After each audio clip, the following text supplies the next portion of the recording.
Morning, everybody. First of all, thank you for spending your Saturdays with us.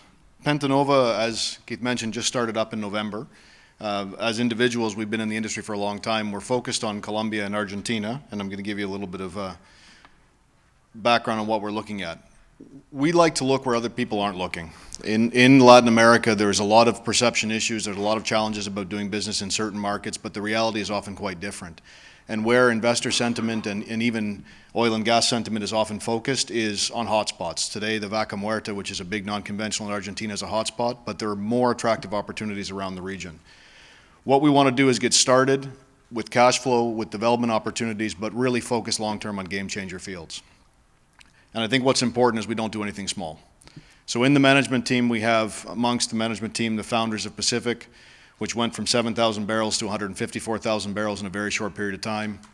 Petra Andina in Argentina was a field that was bought for $250,000 and was developed to over 30,000 barrels a day in under 4 years. And I started a rig operator with one rig in 2007 and grew it to 45 rigs in 7 countries over the space of a couple of years. We like to do things big, we like to do things regionally, and we like to look at opportunities where the scale that we can apply technology to and our know-how to is substantial.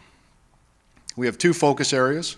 One is gas, and I'm going to explain to you why we like gas in Latin America. It's a very different market dynamic than you may be familiar with in North America and in Europe. And massive heavy oil blocks. We have substantial experience developing heavy oil resources, taking things that a lot of people think are garbage, like the Petra Andina acreage or like Pacific Rubiales at the time. The Rubiales field was basically being discarded by the owners because they thought there was no more production to be squeezed out. And the size and scale of this acreage is impressive. So when we talk about natural gas, we often think about Henry Hub, we think about gas reference pricing, we think about strip pricing, which was just mentioned. If you look on the left there, you see the network of gas pipelines in North America. There are 10 times more gas pipelines in the state of Texas than there are in all of Latin America. We do not have a regional gas market in Latin America. We have a very small gas hub in Colombia, connected a little bit to Venezuela, and we have a little bit of a gas hub in the southern cone. So Argentina, Bolivia, and Brazil are somewhat connected as well.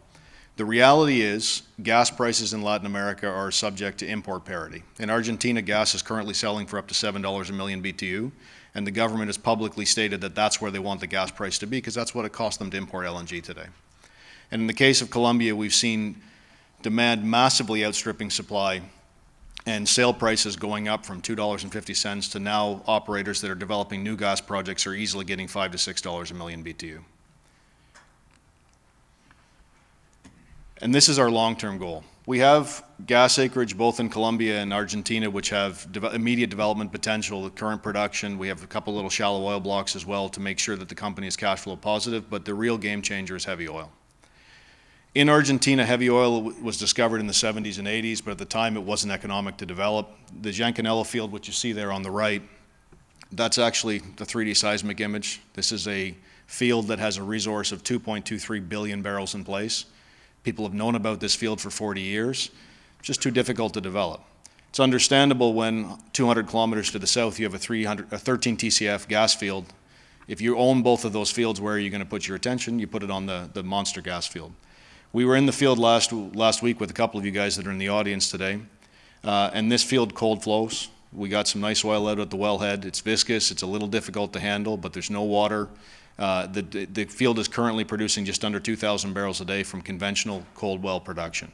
There is a massive amount of upside to be unlocked here by applying steam, by using diluent, which is available in the field, and we think this is a field that could be a true game changer for Argentina. And then the second phase of this development, what you see there on the right is the map of the San Jorge Basin. We control 7,500 square kilometers. To put that in perspective, that's about the size of Kuwait in terms of the acreage that's available there. The southern flank of this basin has proven heavy oil resources. They're difficult to develop. It's going to require technology. It's going to require scale to unlock the potential. But the estimates that we have currently put it somewhere around 5 billion barrels of oil in place. We control the entire southern flank of a basin. From east to west, it's 500 miles. This is a massive opportunity that we've been able to obtain, and we're looking to develop these resources over the next couple of years, applying technologies which are very common in Western Canada and very common in Venezuela, and have recently been very successful in Colombia as well.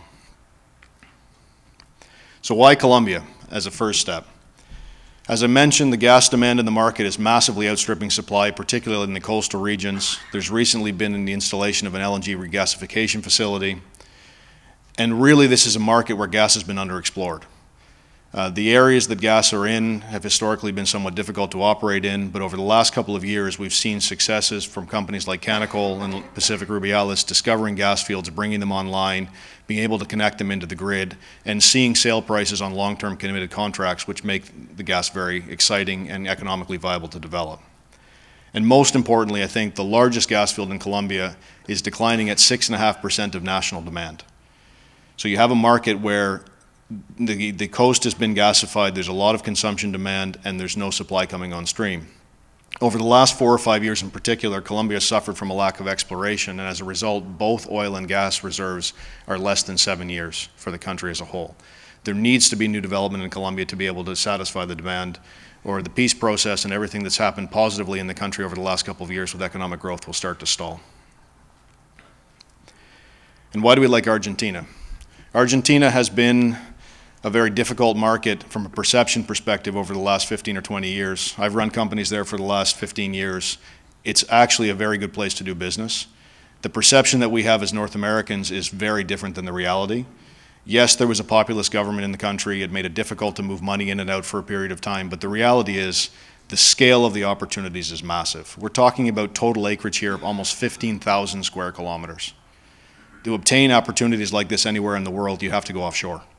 These are land blocks with existing infrastructure, existing roads, pipelines, a very vibrant oil field services sector that can support the development. And what you have is Argentina was actually a trendsetter in the 80s and 90s. You see the net imports and exports. What happened is Argentina was one of the first countries in the world to democratize their blocks. They actually split up their exploration acreage and development acreage into very small pieces and facilitated the entry of juniors into the country. It was a leading indicator around Latin America. What happened is the production started to go up. Argentina became a net exporter. They built massive export pipelines to Chile. The whole Chilean economy gasified as the result of the success in Argentina. Then we had a currency crisis. The Argentine peso at the time was pegged to the US dollar in 2001, and that peg was released. That created some uncertainty in the market. And then we had a populist government, which really caused a lack of investment to come from North America and from Europe. The net result is, despite drilling 1,500 wells a year, Argentina started to be a net importer. The fiscal imbalance started to be a major issue even for the populist government. Policy started to improve, and you may be aware of the fact that last year when oil was $30 a barrel in the rest of the world, it was $69 a barrel in Argentina. So the government realized they needed to provide incentives to the industry to keep drilling. The result now is we're seeing a reversion of that trend. We've seen the entry of almost every super major national oil company as well into the region. And we're starting to see activity start to creep back up in Argentina. But what's still there is massive opportunities that are outside of the main fairways. Heavy oil, gas in remote regions, and there's huge upside here. The result on a net basis is we've had 16 years of underinvestment in the market. That's made it very attractive for people like us who want to be first movers to move in and obtain big opportunities. That's Penta Nova's story. We look forward to speaking to any of you during the rest of the day, and thank you very much for the invitation.